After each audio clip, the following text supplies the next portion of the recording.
Previous year question paper 2023 class 10 chapter 6 जो है triangle से पहले 5 चैप्टर के वीडियो बना दिए गए हैं। अगर आपने नहीं देखा प्लेलिस्ट में जाइए, 1 बाय 1 करके हर एक चैप्टर के वीडियो देखिए। जितने भी क्वेश्चन 2023 में पूछे गए थे उनका डिटेल एक्सप्लेनेशन और सिंपल कॉन्सेप्ट था समझाया गया, आपको बहुत ही मजा आने वाला। चलते हैं आज के क्वेश्चन की तरफ। Hello everyone, welcome to challenger classes. अगर आप चैनल पे नए हैं तो चैनल को सब्सक्राइब करना ना भूलें। क्वेश्चन जो दिया गया है, बहुत ध्यान से क्वेश्चन को समझने की कोशिश करिएगा कि if triangle P Q R similar to triangle ABC, दो ट्रायंगल है इसमें सिमिलर है दोनों ट्रायंगल, एक पी क्यू आर ट्रायंगल है एक एबीसी ट्रायंगल। ये बोल रहे हैं P Q equal to 6 centimetre and AB equal to 8 centimetre and the perimeter of triangle ABC is 36 centimeter, then the perimeter of triangle PQR। इन्होंने क्या पूछ लिया? ये कौन सा कॉन्सेप्ट इसमें पेरीमीटर ट्रायंगल का आ गया? ऐसा कुछ नहीं, बहुत आसान है। चलते हैं पहले कॉन्सेप्ट समझते हैं, इसमें कॉन्सेप्ट क्या क्या यूज होने वाला है, फिर क्वेश्चन कैसे सॉल्व करेंगे उसको भी समझेंगे। तो ठीक है, सबसे पहला चीज, कहीं पर भी दो ट्रायंगल अगर सिमिलर है, दो ट्रायंगल अगर सिमिलर है तो उससे क्या क्या हमें पता चलता है। ये ट्रायंगल PQ था, PQR था, और एक ट्रायंगल क्या है ABC है। ठीक है, ये दोनों ट्रायंगल सिमिलर है। ये है PQR, ये ABC, ये सिमिलर है। तो सिमिलर का मतलब क्या होता है? सिमिलर का मतलब ये होता है कि जहां पर भी दो ट्रायंगल सिमिलर हो गए तो उनके साइज और शेप में दोनों में तुलना करना पड़ेगा। अब तुलना किस चीज का करेंगे? शेप और साइज क्या दोनों बराबर होंगे? केवल शेप बराबर होगा। इसमें केवल शेप बराबर होता है, साइज से कोई मैटर नहीं होता। साइज छोटा है बड़ा है, शेप अगर सेम है तो हम उसको बोलेंगे क्या? ये दोनों ट्रायंगल सिमिलर हो सकते हैं। अब इससे अगर सिमिलर है तो उसे मैथमेटिकली हमें क्या पता चलता है उससे हम देखते हैं। अगर कहीं पर सिमिलर है तो उसके कोरिस्पॉन्डिंग साइड का रेशियो लोगे, जैसे हमने पी क्यू अपॉन में ए बी, ये बराबर हो जाएगा अगले दो साइड पी आर अपॉन में ए सी इक्वल हो जाएगा क्यू आर अपॉन में किसके? बीसी के। ये कोरिस्पॉन्डिंग साइड का रेशियो है। और एक चीज और पता चलने वाला, इनके कोरिस्पॉन्डिंग एंगल भी बराबर हो जाएंगे। Angle P equal to angle A हो जाएगा, और angle Q equal to angle B हो जाएगा, और एंगल R इक्वल टू किसके हो जाएगा? Angle C। ये कोरिस्पॉन्डिंग एंगल है।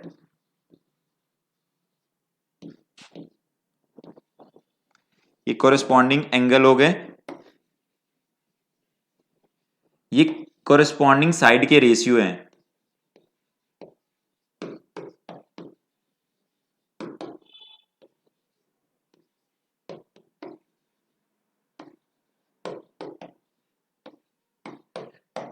ठीक है, अब ये समझ में आ गया कि कहीं पर भी दो ट्रायंगल अगर सिमिलर होते हैं तो उनके कोरिस्पॉन्डिंग साइड के रेशियो इक्वल हो जाते हैं, उनके कोरिस्पॉन्डिंग एंगल इक्वल हो जाते हैं। लेकिन हमें इससे क्वेश्चन पे अभी कोई मतलब नहीं पता चला।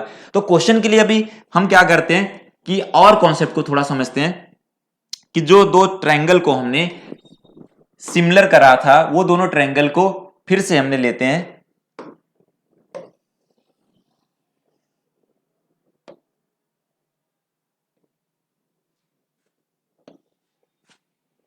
ठीक है, देखना ध्यान से। अब अगर इन दोनों ट्रायंगल को हमने सिमिलर कर लिया तो यहां से क्या पता चलने वाला है कि अगर मैं इनके कुछ नंबर वैल्यू ले लें, इनके साइड के नंबर ले लें, तो ये देखो ऐसे मान लो इसको 2 लिया, ये 4 रेशियो में, ये 3 ले लिया, इसको 6 ले लिया, ये 5 ले लिया, और ये हो जाएगा कितना? ये हो जाएगा आपका 10। अब अगर इनके किसी भी दो साइड का रेशियो निकालिए, किसी भी दो साइड का रेशियो निकालेंगे तो इक्वल आएगा। तो इसका मतलब हम बोल सकते हैं ट्रायंगल सिमिलर होंगे तभी तो इक्वल आ रहा है। देखो 2 अपॉन में 4 करो, वो भी कितना आने वाला? 1/2 आने वाला। और 3 अपॉन में 6 करें, 3 अपॉन में 6 करें तो वो भी कितना आने वाला है? 1/2 आने वाला। और 5 अपॉन में 10 करेंगे तो वो भी कितने आने वाले हैं? 1 अपॉन में 2 आने। मतलब ये सबके कोरिस्पॉन्डिंग साइड के रेशियो के हिसाब से लिया, जिसके हमने बोल सकते हैं दोनों ट्रायंगल क्या है? सिमिलर है। अब अगर ये सिमिलर है तो इनमें एक चीज के और होता है कि अगर हम इनका पेरीमीटर ले लें, इनका पेरीमीटर निकालें, तो ध्यान से पेरीमीटर कैसे निकलेगा? पेरीमीटर ऑफ ट्रायंगल PQR अगर निकालोगे तो क्या होगा, वो सारे साइड का सम होगा। पेरीमीटर होता है सम ऑफ ऑल साइड, इन सारे साइड का सम करोगे तो पेरीमीटर निकलेगा। तो ये पी क्यू प्लस क्या हो जाएगा, Q R plus R P, इनका हो जाएगा। और पेरीमीटर ऑफ हम करें अगर इस, ठीक है, अब पेरीमीटर ऑफ एबीसी का निकालते हैं।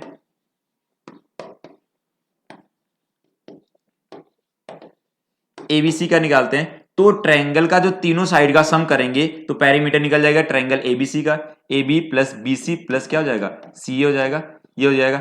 अब देखो इनका सम निकालें तो हमें क्या करना है कि इनके कॉरेस्पॉन्डिंग साइड के रेशियोज में और इनके पेरीमीटर में कोई रिलेशन होता है वो समझना है। अभी हमने क्या क्या समझे कि अगर कहीं पर भी दो ट्रायंगल सिमिलर हैं तो उनके कॉरेस्पॉन्डिंग साइड के रेशियो और कॉरेस्पॉन्डिंग एंगल बराबर हो जाएंगे। लेकिन हमें क्या करना, उसकी एग्जांपल भी एक लेके देखा कि टू ऐसा कुछ ट्रायंगल होगा, एक ट्रायंगल का साइड 2 3 5 होगा और एक का 4 6 10 होगा, इनके कॉरेस्पॉन्डिंग साइड कहीं से भी निकालो तो उनका हमेशा 1/2 आ रहा है।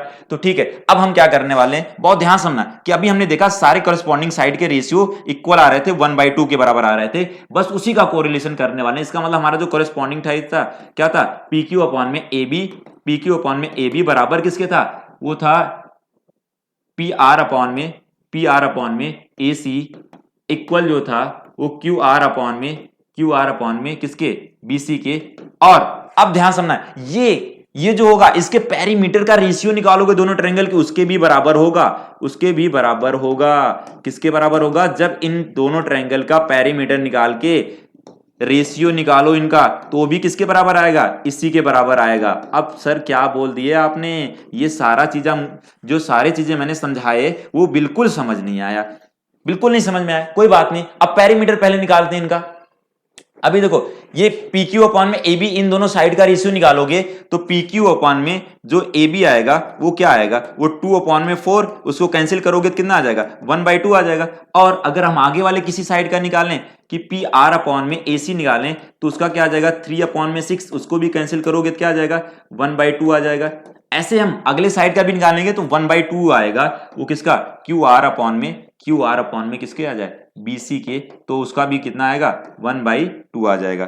ठीक है, 1/2 आ जाएगा।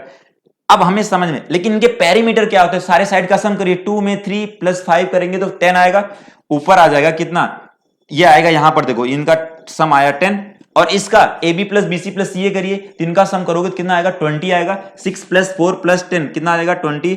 अब इसको भी डिवाइड करोगे तो किसके बराबर है, 1/2 के बराबर है, किसके बराबर है, 1/2। इसका मतलब ये समझ सकते हैं कि अगर करस्पॉन्डिंग साइड के रेशियो इक्वल हो रहे हैं तो उनके साथ साथ उनके पेरीमीटर के रेशियो भी क्या होंगे, इक्वल होंगे। तो अब हमें क्वेश्चन को हमने ऑलमोस्ट समझ लिया है, बस करने की थोड़ी सी देरी है इसमें। अब एक एक चीजें पकड़ते हैं और उसके हिसाब से सॉल्व कर लेते हैं। जो हमें ट्रायंगल दिया था सिमिलर, उसमें कॉरेस्पॉन्डिंग साइड का हमें पता चल गया, पी क्यू अपॉन में ए बी है, पी आर अपॉन में ए सी है, क्यू आर अपॉन में बी सी है। तो इसमें देखो कौन से साइड दो दिए थे, इसमें दिए थे P Q equal to 6 centimetre दिया था, कितना दिया था, 6 सेंटीमीटर, और ए बी बराबर कितना दिया था, 8 सेंटीमीटर दिया गया था।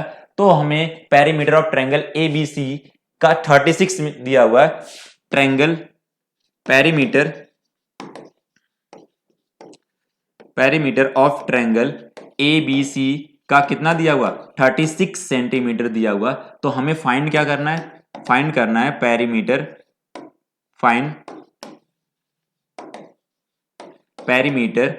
Of triangle P Q are, ये हमें फाइंड करना है। ठीक है, अब हमें फाइंड करने के लिए सेम इसी फॉर्मूले का यूज करो। देखो पी क्यू दिया, ए बी दिया, मतलब इनका रेशियो दिया हुआ, हम सीधे बोल सकते हैं जो पी क्यू अपॉन में ए बी बराबर किसके होगा, उसके पेरीमीटर के बराबर होगा। तो हम लिख सकते हैं पी क्यू अपॉन में ए बी इक्वल टू हो जाएगा किसके, perimeter of triangle P Q R upon में perimeter of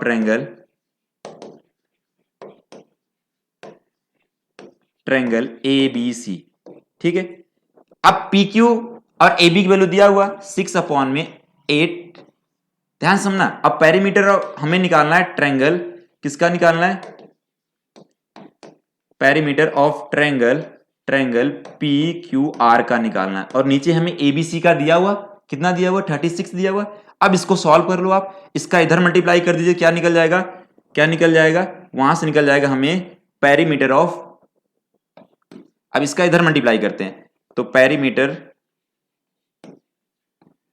perimeter of triangle PQR जो आने वाला है वो 6/8 मल्टीप्लाई 36 आने वाला है।